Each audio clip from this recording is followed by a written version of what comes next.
No Man's Sky has been highly anticipated, and from the get-go. Personally, I really wasn't too into it, but every gaming media outlet kept hyping it up and raising the bar of what is expected of the game. I mean, the visuals were pretty damn good, but I was worried if there was any substance to the actual game. Was this going to be quest-based like Skyrim, or more an open world to explore, or galaxy I should say. So that leaves the question, does the game hold up to the hype? Let's take a dive into No Man's Sky. Number 1. Resource management. If you're not a fan of resource management, this game might not hold well for you. This mechanic presents itself pretty early on and is here to stay throughout the entire playthrough of the game. Everything is based on it, from fueling your suit and ship to crafting items in different parts of your gun. If you're short on one material, sucks for you. You have two options: find it on a planet or find somebody to trade it with. Everything is based on resource management. Then there's the combat. At a superficial glance, the combat may seem really simplistic and kind of boring. And there's a good reason for that. That's because it is. After a few encounters, you'll be getting the feel of its tedious and bland playstyle. There's nothing new or innovating, not that we expected that, but it would have been a nice touch and not feel so much like a chore to do. You want to know what sounds fun to play? Battling space pirates. You know what's not that fun to do in No Man's Sky? Battling space pirates. Yeah, there's not that much depth into this, but it's there, so you can say you battled space pirates, and combat-wise, all I've encountered so far are sentinels, though I haven't really tried attacking any of the life forms. When I say atmosphere in this game, I'm not talking about the planets and exploration itself. In fact, if I were to rate this game based on visuals and how it's presented alone, this would easily at least be a 9 out of 10. The universe has a beautiful diversity of colors in both space and land, but while the universe is vast and beautiful, everything that lives in it is lacking. You'll come across different alien races every now and then, breaking the feeling of isolation, but the conversation between you two seems to be lacking in meaning behind it. The only real use they have is to trade. In fact, you can see a lot of them more as a store merchant, and things wouldn't change that much. Then there's the plot. The game starts you off stranded on a planet, and it leaves it up to you to craft together some resources to fix your ship up and leave. This works as a great introduction to the mechanics of the game, but other than that, it leaves it very, very open-ended. You have your choice of 3 directions of the universe. Make your way to Atlas, head to the galactic center of the universe, or a free path of your choosing. That is, for the most part, is your story. No, I didn't make it to the galactic center. Come on guys, the game has only been out like a week. I mean, who's got time like that really? On my way to Atlas, I came across a few of these temple-like areas where we learn a little bit more about the entity we're pursuing, but we're left more of cock teases than straightforward answers. So there isn't a very fleshed out story. It's apparent that the plot wasn't the main focus of the game. That may be alright for some of you, but personally, I'm more of a story-driven and goal-focused player. I need a purpose for what I'm doing and reasons for investing my time into this. This is the biggest killer for me when it comes to No Man's Sky.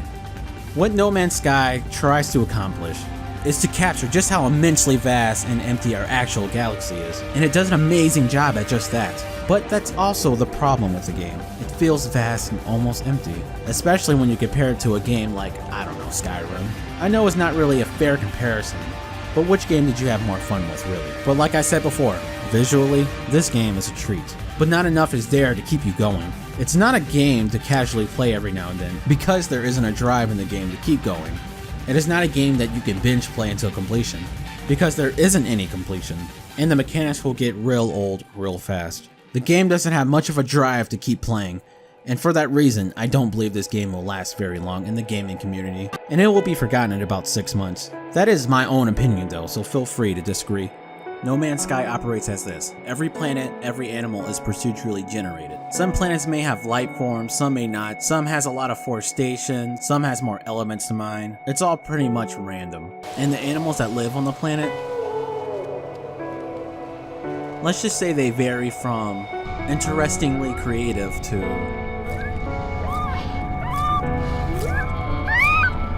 a little nightmarish. But this game has had so much hype, so many people were talking about, so many gaming outlets were covering this, and to be honest, I don't know what everybody was expecting from this game. Like some kind of action adventure throughout the galaxy or something. I mean, yeah, it's interesting learning the language of the people, of foreign aliens that you come across. God, it takes forever, you learn one word at a time. I think I spent like a solid 2-3 hours just trying to learn words and I still feel like I haven't learned shit. I guess that's A for realism, but F for fun. But the thing is, a lot of people are saying this game has a lot of potential, but I don't think it has that much potential. By the way people are putting it, this game could have been amazing, but I don't think that. This game could have been great, but it's just good at what it does. And what it does doesn't interest a lot of people. I just think it took them playing it to realize that. It's a survival game, but no long-term goal. To me, it's kind of like playing The Sims. You have no real goal, you have a general goal, but you're just playing it just to play it. It's no different for me in this game, that's why I don't play it for very long. But that's just my personal opinion of those kind of games. And I know that a lot of people are upset because this game isn't that great. But the thing is, you shouldn't blame Hello Games, you should be blaming yourself. If you buy a game without putting the proper research into it, then these kind of things could and will happen. I don't know, I purposely did not do any kind of research because I was doing a let's play of it. And I played for about 2-3 hours and it turns out the audio was fucked, so I couldn't do it. But then it didn't take me long after that to realize this game is not very let's play material. It wears its charm out pretty fast. Things are far apart and it takes forever. There's a lot of waiting in between times. Some having you wait a whole 1 or 2 minutes before you get there. I know this game boasts about not having a loading screen, but if I have to sit there for a minute or two anyway, what the fuck is the difference? I haven't gotten too far into it. I played for about 15 hours, but I can already tell that whatever's at the end of the 2 trails you get, whether it's the Galactic Center or finding Atlas, I'm sure the payoff will not be worth it because it will take hours, if not days, to accomplish those things. But yeah, No Man's Sky turned out exactly how I thought it would turn out. And I'm not trying to say like I told you so or anything because I told nobody on the internet. But these kind of things happen and you just move on to the next game. That's what's so great about mainstream, it just keeps coming one after the other. But anyway, I tried to put this video very quickly together and made it less focused on editing and more of a review really. So thanks for watching if you take the time, and I'll see you later.